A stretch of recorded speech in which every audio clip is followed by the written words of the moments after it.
마음을 다해 기뻐하며 또 예배하는 그런 공동체가 됨을 믿습니다. 주의 이 귀한 시간 하나님을 더 알게 하시옵시고 말씀을 통해서 우리의 아집과 우리의 마음이 깨어지고 하나님의 말씀만이 주님의 통치가 있게 하옵소서. 주여 이 귀한 시간 성령님의 조명하심이 있어 전하는 그 입술을 주장하시고 또 듣는 하나님 백성들의 마음과 귀를 붙잡아 주옵소서. 성령님의 조명하심이 우리를 다스려 주옵소서. 예수님의 이름으로 감사하며 기도합니다. 아멘.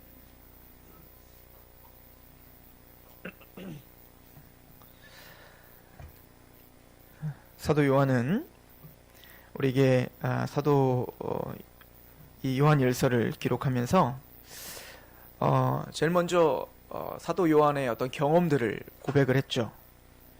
태초부터 있는 생명의 말씀에 관하여 우리가 듣고 들은 바요, 눈으로 본 바요, 자세히 보고 우리 손으로 만졌다. 그래서 예수 그리스도를 우리가 직접 봤고 직접 경험했고 또 예수님의 십자가, 부활, 승천, 또 그 수많은 예수님의 하나님 나라에 대한 말씀들, 이 모든 것들을 직접 경험한 이 사도들의 증언은 거짓이 아니며 참된 것이다 라고 하는 것을 우리에게 선언하고 있었습니다.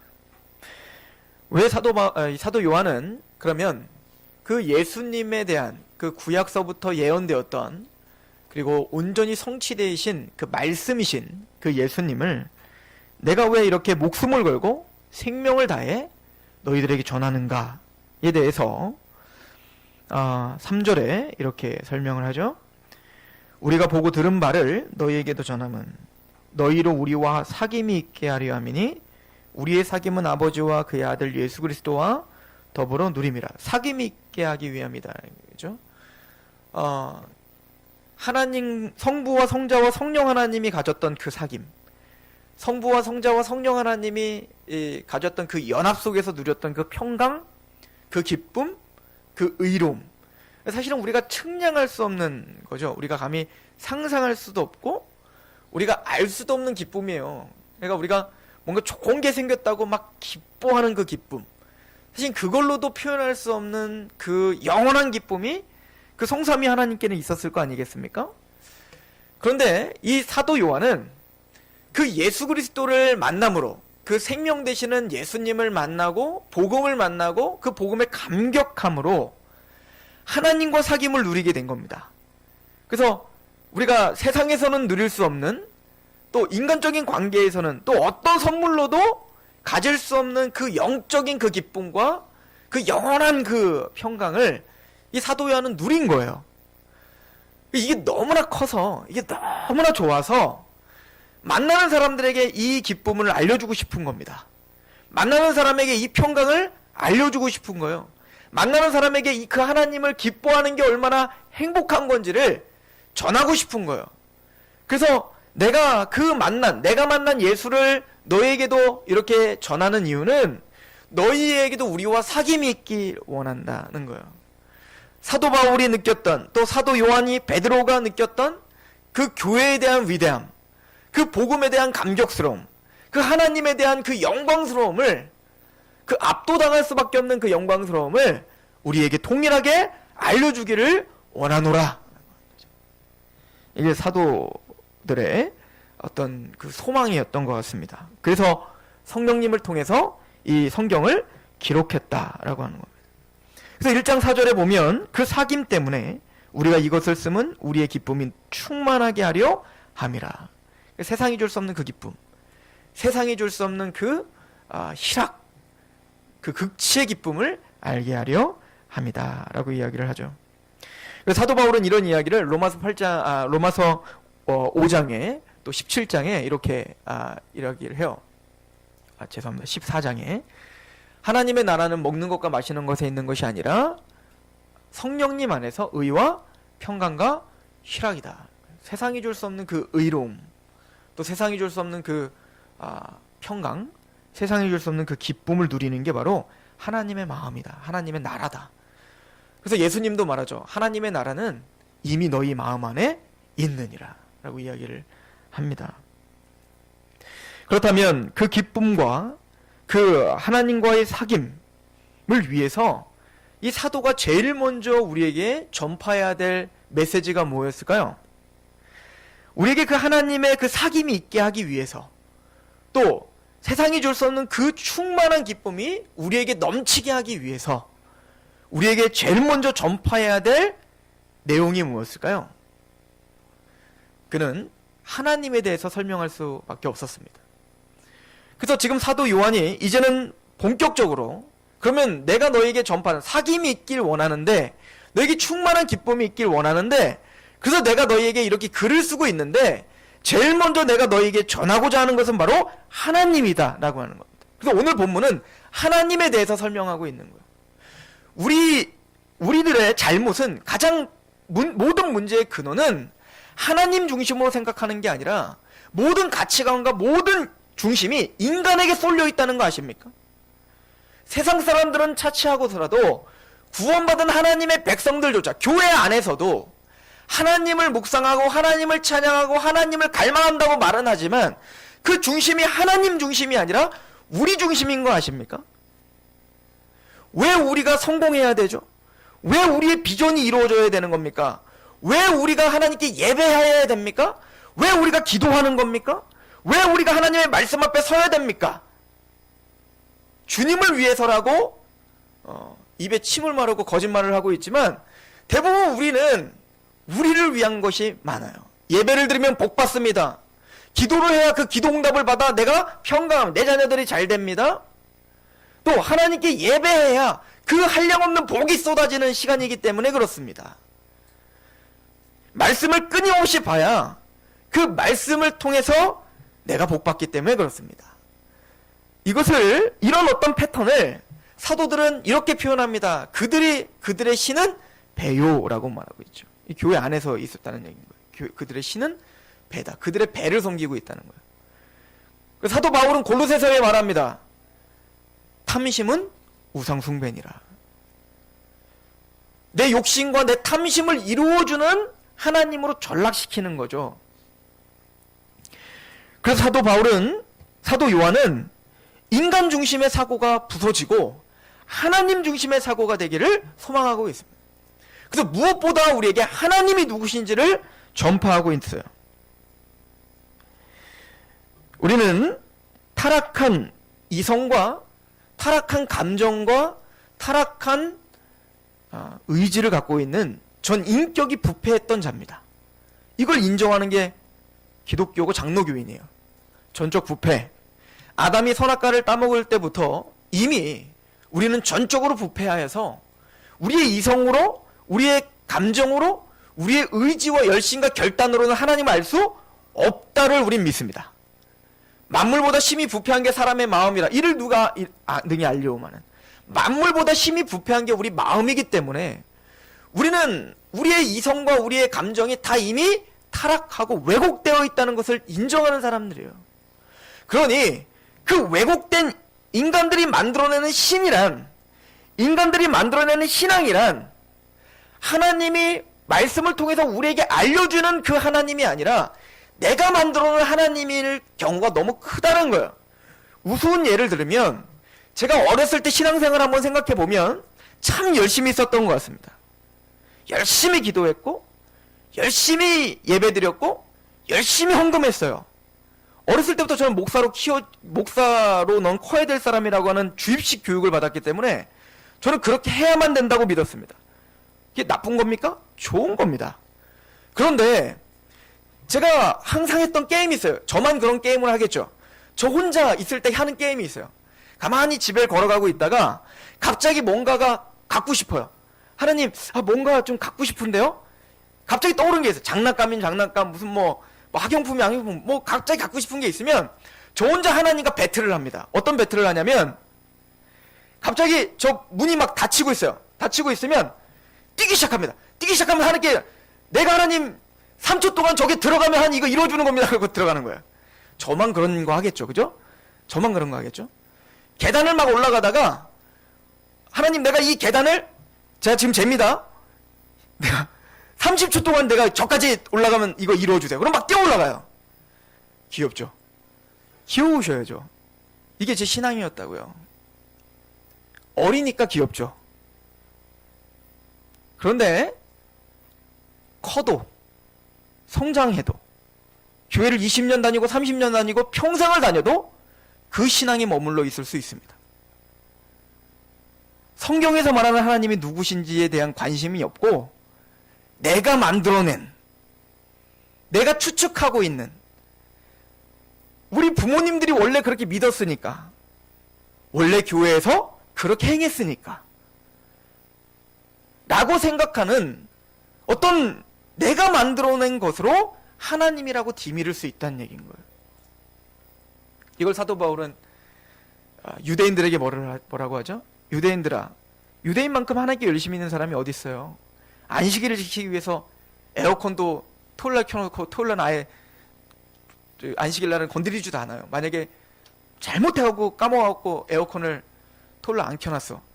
그 토요일 되기 전에 안 켜놨어. 그러면 뜨거워도 참고 있어야 되는 거예요. 왜냐면 그 힘이 일하는 거기 때문에. 그렇게 열심히 있는 사람이 어디 있냐고요.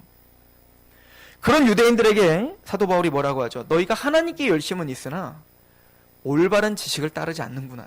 니들이 생각한, 너희들이 만들어낸 하나님을 만들어 놓고 너희들이 만들어낸 열심, 이거 행하면 뭔가 나에게 잘 되겠지?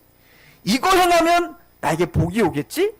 라고 하는 너희들만의 리그를 하고 있구나. 너희들만의 그 유치한 게임을 하고 있구나. 라고 사도 바울은 이야기하고 있는 거예요. 그게 과연 유대인들만의 문제입니까? 우리들의 문제입니까? 그렇죠. 타락한 이석은, 타락한 인격은 하나님을 왜곡되게 만들기를 좋아합니다.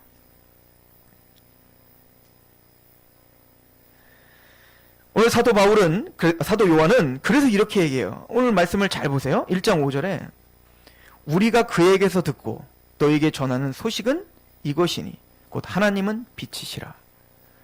사도 요한은 하나님에 대해서 설명합니다. 내가 살아보니 하나님은 이런 하나님이더라. 내가 느껴보니 하나님은 이런 하나님이더라. 우리 조상들이 말을 하는데 하나님은 이런 분이더라. 이렇게 설명하지 않습니다. 우리가 그에게서 듣고 너에게도 전하는 겁니다. 사도 요한은 철저하게 하나님이라고 하는 개념을 자신의 감정, 자신의 역사, 자신의 이성, 그 모든 것을 부인하고 그에게서 들은 것만으로 정리하기로 결정한 거예요. 여기서 그는 누구죠? 생명의 말씀 대신 예수님인 것입니다. 주님께서 나에게 계시해 주신 그 하나님, 주님께서 나에게 알려주신 그 하나님에게 집착하기로 했던 거예요. 사도들이 우리에게 전파하는 하나님은 사도들이 경험한, 사도들이 느끼는, 사도들이 생각한, 사도들이 추측하는 하나님이 아니라 예수님께서 직접적으로 우리에게 알려주신 하나님인 거예요. 이슬람도 알라를 믿는다고 합니다. 우리가 말하는 유일신앙을 믿는다고 해요. 유대인도 지금도 여전히 여호와 하나님, 아브라함의 하나님을 믿는다고 합니다. 그 유대인과 이슬람을 제외한 모든 민족의 많은 사람들도 다 자기들만의 하나님이 있다고 이야기합니다. 그러나 우리는 과감하게 그들은 잘못됐다고 이야기합니다. 왜?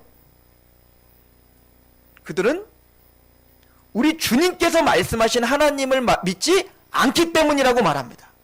그러면 그 질문을, 또 그 단호함을 우리에게도 물어봐야 되는 거예요. 너는 주님이 가르쳐주신 하나님을 믿니? 아니면 네가 만들어 놓은 하나님을 믿니?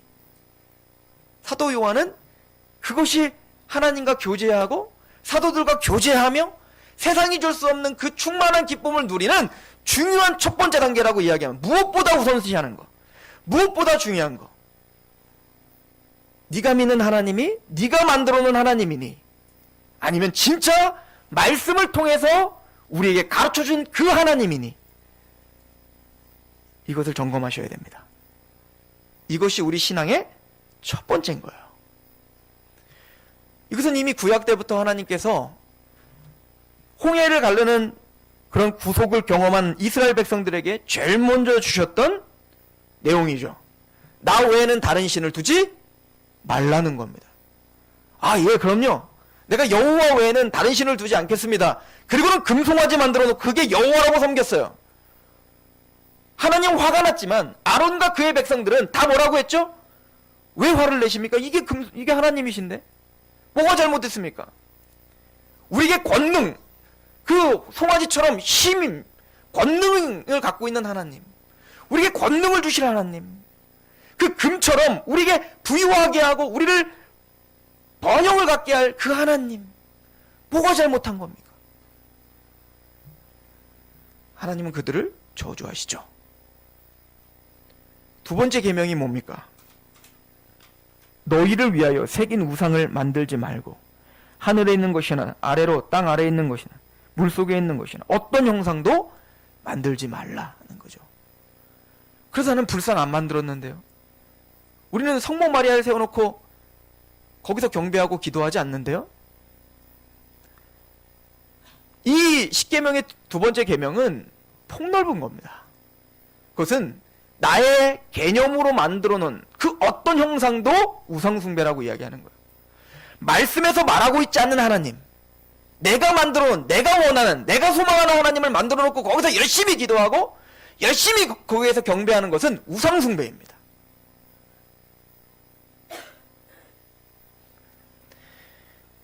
그래서 예수님 말씀하시죠? 빌립이 아버지를 저에게 보여주세요. 예수님 말씀하십니다. 빌립아, 지금까지 내가 너와 함께 있었는데 또 누구를 보이라느냐? 나를 본즉 아버지를 보았느니라 라고 말합니다. 예수님 말씀하십니다. 나는 하늘에 있었다. 아브라함 전에 있었다. 내가 아버지의 것을 가지고 너희에게 가르친다. 오직 유일하게 길이요 진리요 생명이 예수님이라고 우리는 고백을 합니다. 그 얘기는 예수님께서 가르쳐주신 그 하나님만이 참 하나님인 거예요.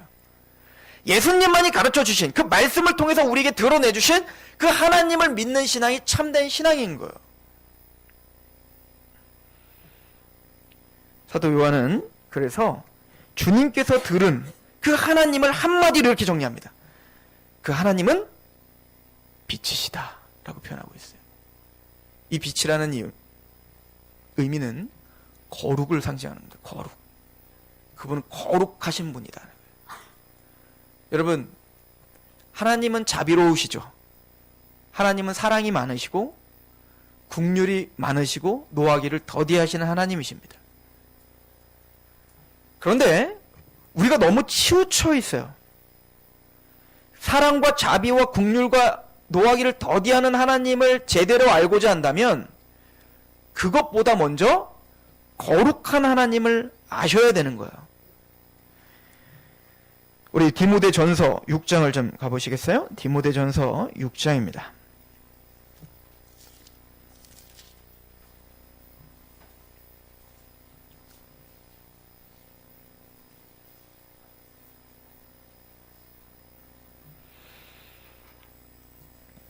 (6장 11절부터) 제가 읽어볼게요.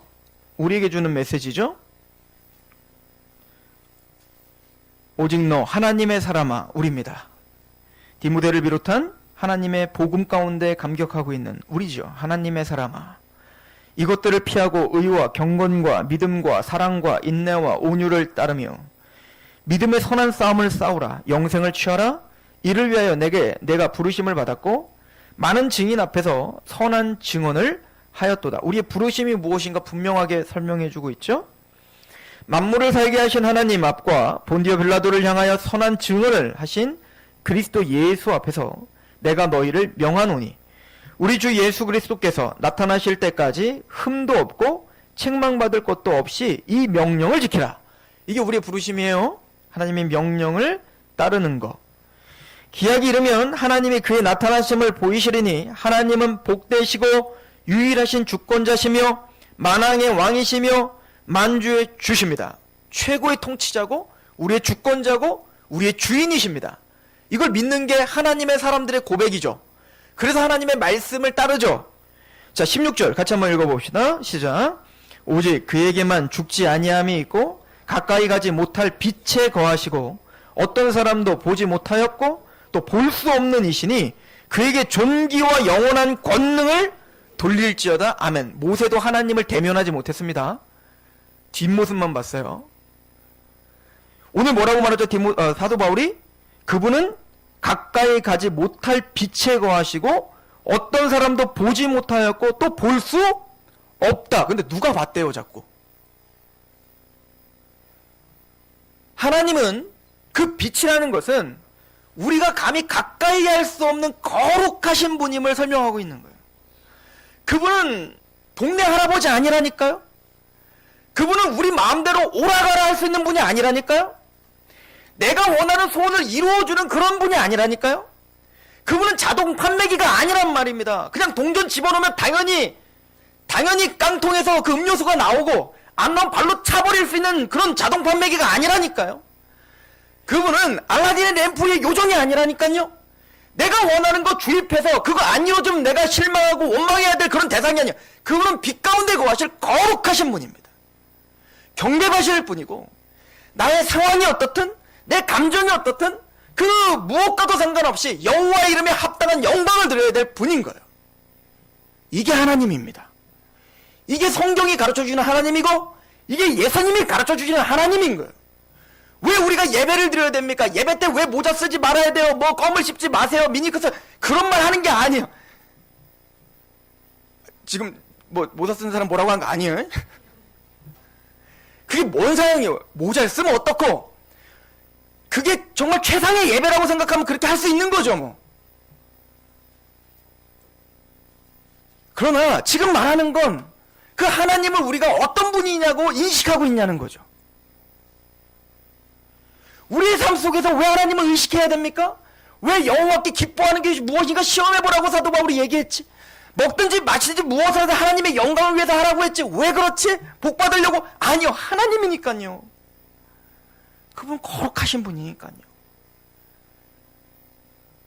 예수님께서 우리를 위해서 십자가에 죽으셨습니다. 그 사건이 있기도 전에 그분은 하나님이세요. 우리가 예수님 때문에 복을 받고 우리가 하나님 앞에 일이 잘 풀립니다. 그렇게 하실 거예요. 하나님의 백성들, 자녀들 좋은 거 주실 겁니다. 믿어요. 그러나 그러거나 말거나 그분은 하나님이시라니까요.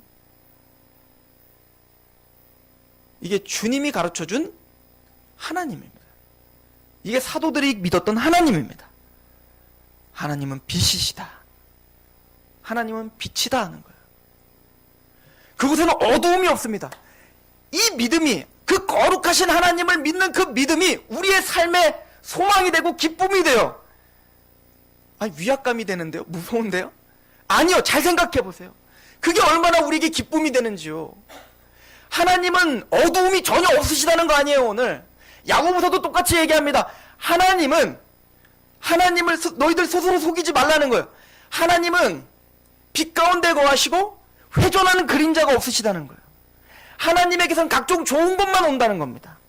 정말 그 하나님을 믿는다면 내 타락하고 왜곡된 이성과 감정에서는 나쁜 거고 그것이 지금은 실패인 것 같지만 그 참된 하나님 가운데 빛 가운데 있는 거 하시는 그분은 어둠이 없는 분이라는 그것을 믿는다면 흑암한 음침한 골짜기를 다닐지라도 내가 해를 두려워하지 않는 거잖아요. 왜요? 그분은 하나님이시니까요. 사도 바울은 그 기쁨을 누렸죠.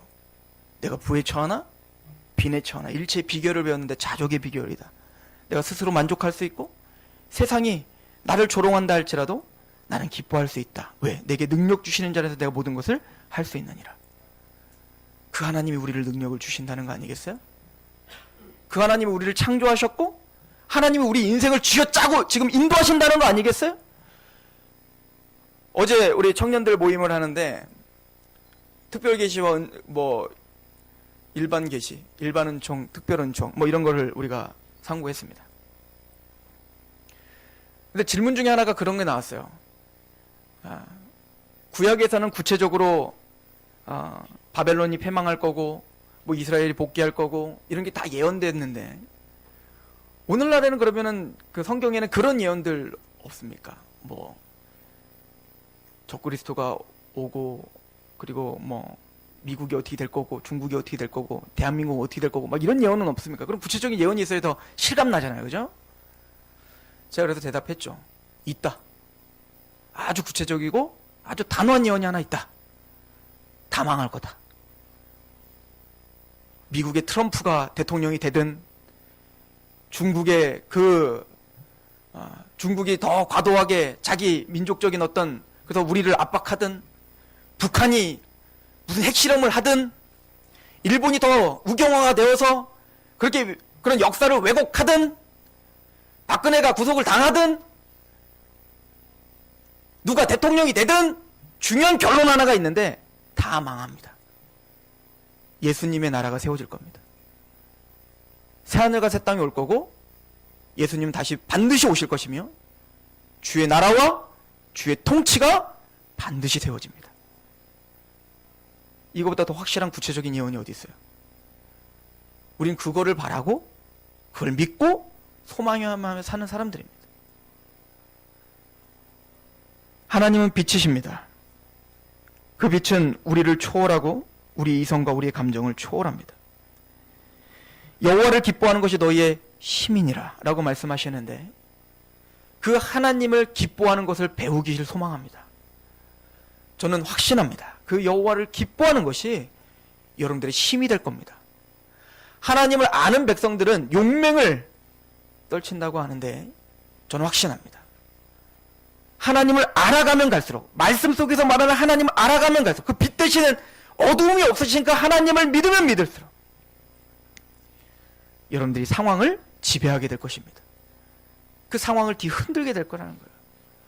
기독교는 상황을 바꾸기를 원하는 종교가 아니라 그 상황을 통치하는 종교입니다. 그리고 어떤 상황 속에서도 하나님의 통치가 살아있다는 것을, 그 빛 대신은 어두움이 없으신 그 하나님이 지금도 살아계셔서 내 인생을 짚고 붙잡고 나를 데리고 가시는 그 하나님이심을 선포하는 자입니다. 그게 세상과 다름인 거예요. 세상이 바라는 그 소망과 우리의 기도 제목이 똑같으면 창피하지 않아요? 다른 겁니다. 거룩하게 우리는 구별됐습니다. 그 하나님을 만나시고 그 빛 대신의 하나님 앞에 우리 마음을 쏟아 예배하는 예배자이길 소망합니다. 기도하겠습니다. 하나님,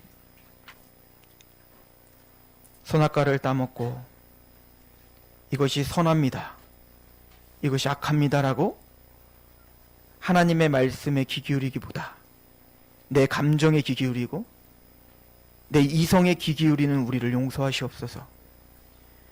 여전히 이 죄가 우리를 어렵게 하고 우리를 낭망하게 하고 우리를 또 시험합니다. 사도 바울이 고백하듯 오라 나는 비참한 사람, 나는 곤고한 사람입니다라고 고백하듯 우리는 또 쉽게 무너지는 사람들입니다. 하나님은 빛이시오니, 그곳에 어두움이 조금도 없으신 빛이시오니 우리에게 그 거룩한 빛 앞에 겸손케 될 수 있는 믿음의 빛을 비춰주시옵소서. 하나님의 백성들, 그 하나님을 의지하며 어두움이 전혀 없으신 가장 좋으신, 가장 선하신, 가장 영광스러운 것을 우리에게 주시고자 하는 그 아버지의 마음을 알게 하시옵소서. 그 감격,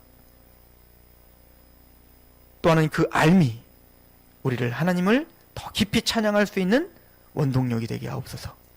예수님의 이름으로 감사하며 기도합니다. 아멘.